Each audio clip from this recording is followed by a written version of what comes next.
Madame, Monsieur, bonjour et bienvenue aux 12 heures de ce 3 juin à la une de l'actualité. À l'invitation du président de la République, Ahmed Tebboune, le président de la République du Rwanda, Paul Kagame, entame une visite officielle de 2 jours en Algérie.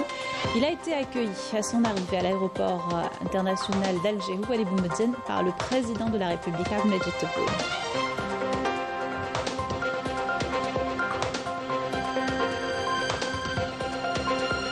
Le président de la République a reçu hier l'artiste algérien de renommée mondiale, William Belkacem, dit DJ Snake.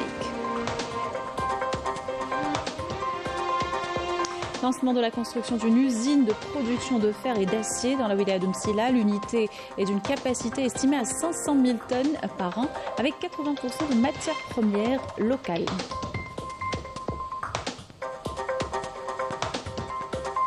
Vers la production locale de MTBE, une des composantes de l'essence sans plomb prévue à la fin de l'année dans la zone industrielle d'Arzieu. Elle devrait couvrir les besoins du marché national. Les détails tout à l'heure. À l'étranger, l'occupant sioniste continue de cibler les Palestiniens dans des zones de distribution des aides humanitaires. La population est affamée par un embargo depuis plus de 2 mois, aggravant la situation déjà tragique dans l'enclave. Bienvenue à tous, heureuse de vous retrouver. Je vous le disais en titre, à l'invitation du président de la République, Ahmed Tebboune, le président de la République du Rwanda, Paul Kagame, entame aujourd'hui une visite officielle de 2 jours en Algérie. Le président du Rwanda, Paul Kagame, a été accueilli à son arrivée à l'aéroport Ouali Boumediene par le président de la République, Ahmed Tebboune.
Après avoir écouté les hymnes nationaux des 2 pays et le salut au drapeau, les 2 présidents ont passé en revue des détachements de l'armée nationale populaire et qui leur ont rendu les honneurs.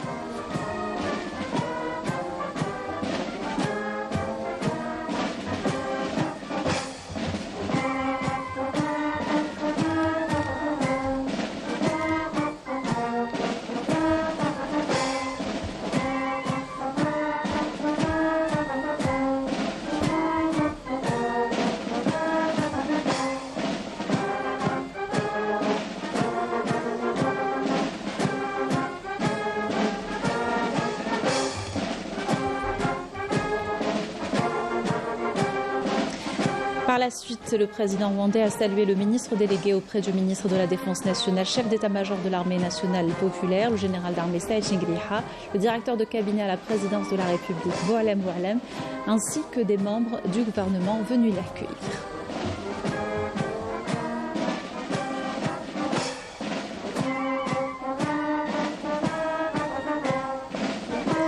De son côté, le président de la République, Ahmed Tebboune, a salué les membres de la délégation rwandaise.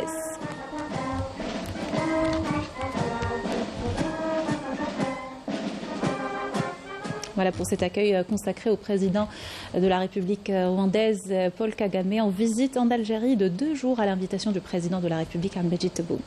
Et le président de la République, Ahmed Tebboune, a reçu hier l'artiste algérien de renommée mondiale, William Griga Houssine, connu sous le nom de DJ Snake. Dans l'actualité également, signature hier à Alger d'un mémorandum d'entente entre le Centre algérien de la prospective économique et du développement, de l'investissement et de l'entrepreneuriat et le groupe Sonarem pour un échange d'informations et le soutien de l'investissement dans le domaine minier. Ce dernier a fait d'ailleurs l'objet d'une conférence au Palais de la Culture Moufdi Zakaria. L'événement a abordé les perspectives stratégiques du secteur en tant que locomotive pour une économie diversifiée. On écoute.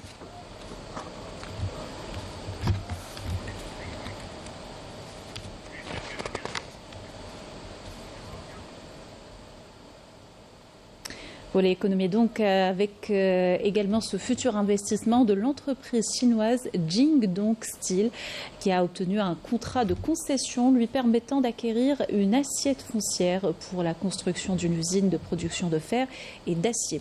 Accordé par la API, le terrain de 36 hectares dans la wilaya de Msila accueillera une unité de capacité estimée à 500 000 tonnes par an avec 80% de matières premières locales. Yasmine Massaoudi et Linda Mekki. Fruit d'un partenariat entre l'Algérie et la Chine, cet important projet de production de fer et d'acier se concrétise dans la wilaya de Msila. Ce complexe industriel constitue une base stratégique pour le secteur du bâtiment en Afrique du Nord. Il s'agit d'un projet de production de plaques et tubes en acier avec une grande capacité de production.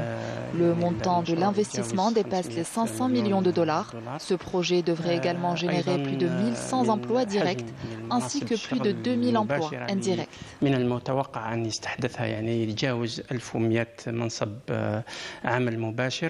L'usine produira 500 000 tonnes par an de plaques et tubes en acier. Le projet repose à 80% sur des matières premières locales, ce qui en fait un investissement fortement intégré. La moitié de la production sera destinée à l'exportation. C'est une excellente opportunité d'être ici en Algérie pour relancer nos projets d'investissement existants. Ce projet constituera une base industrielle clé pour la fabrication de l'acier utilisé dans le secteur de la construction en Afrique du Nord. Il permettra également le transfert de technologies et de savoir-faire avec la création d'un centre de formation spécialisé dans le domaine de l'acier. L'investissement chinois en Algérie, un partenariat stratégique aux perspectives prometteuses pour le développement et la coopération entre les deux pays. Autre projet en prévision, la production de MTBE, une des composantes de l'essence sans plomb.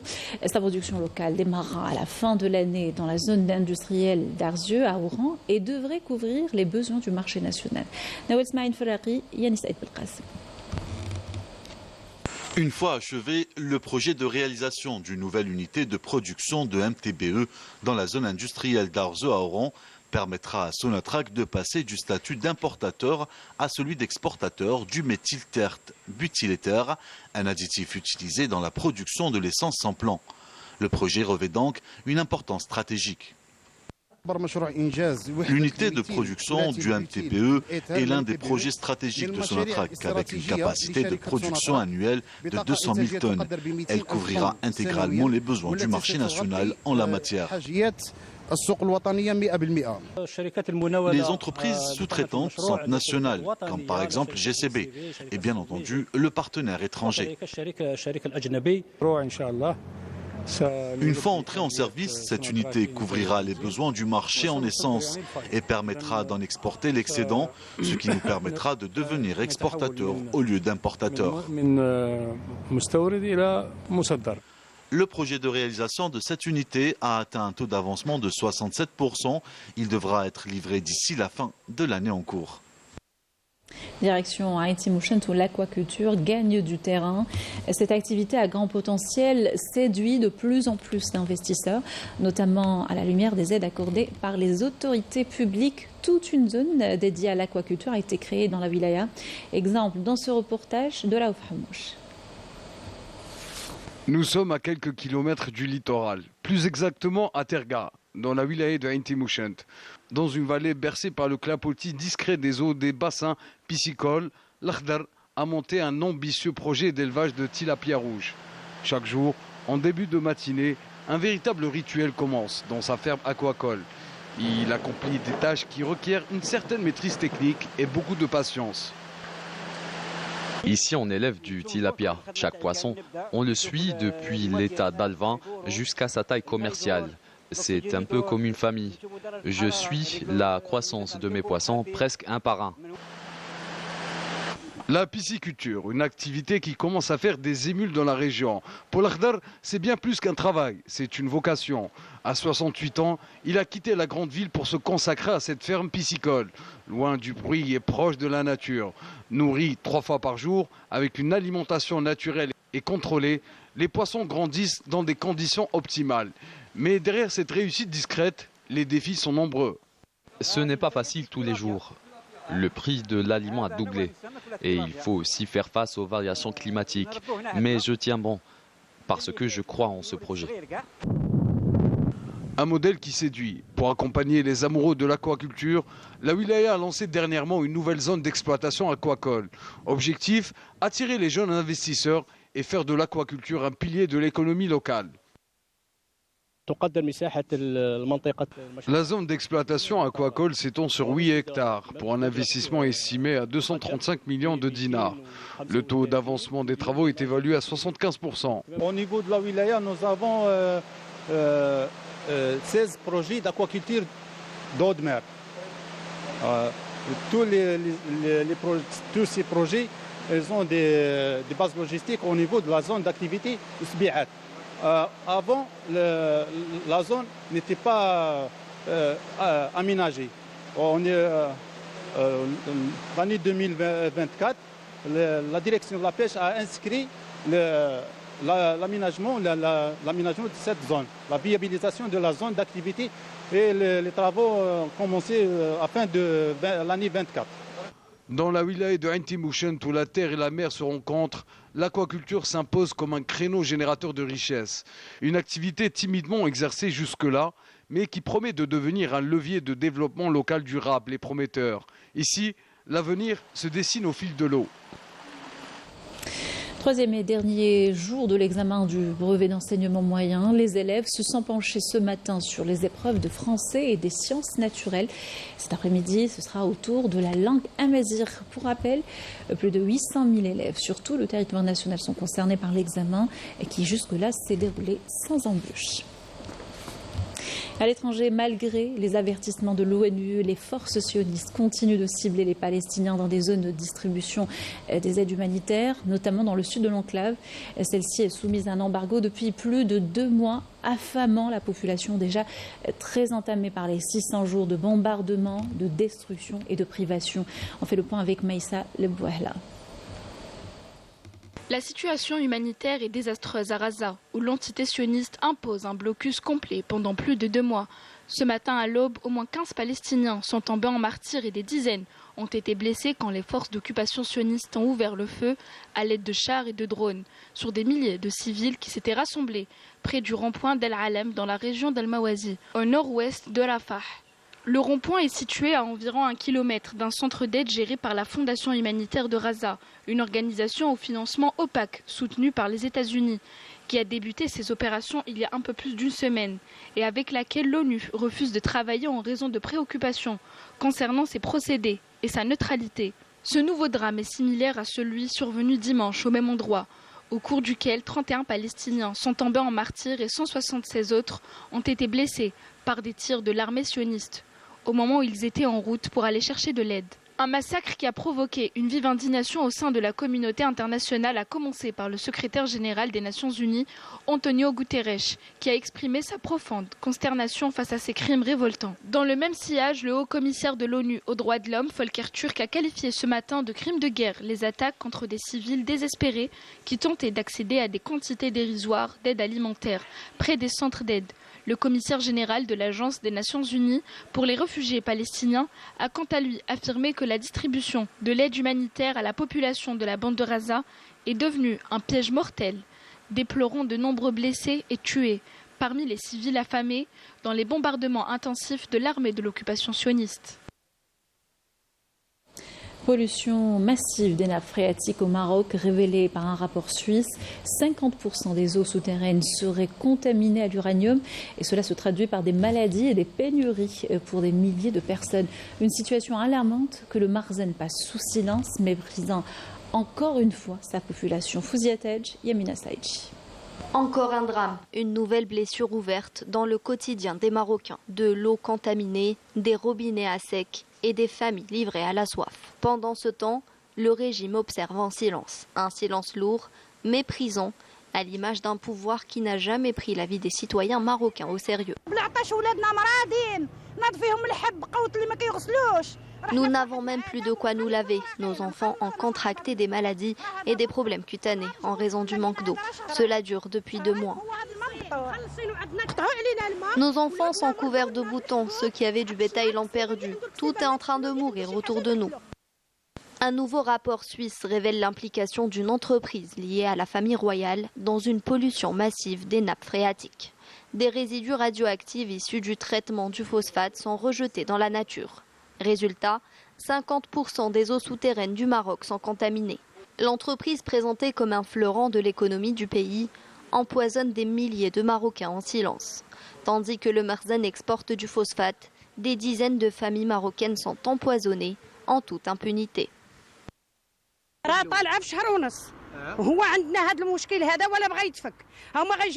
Cela dure depuis plus d'1 mois. Nous sommes à bout de souffle.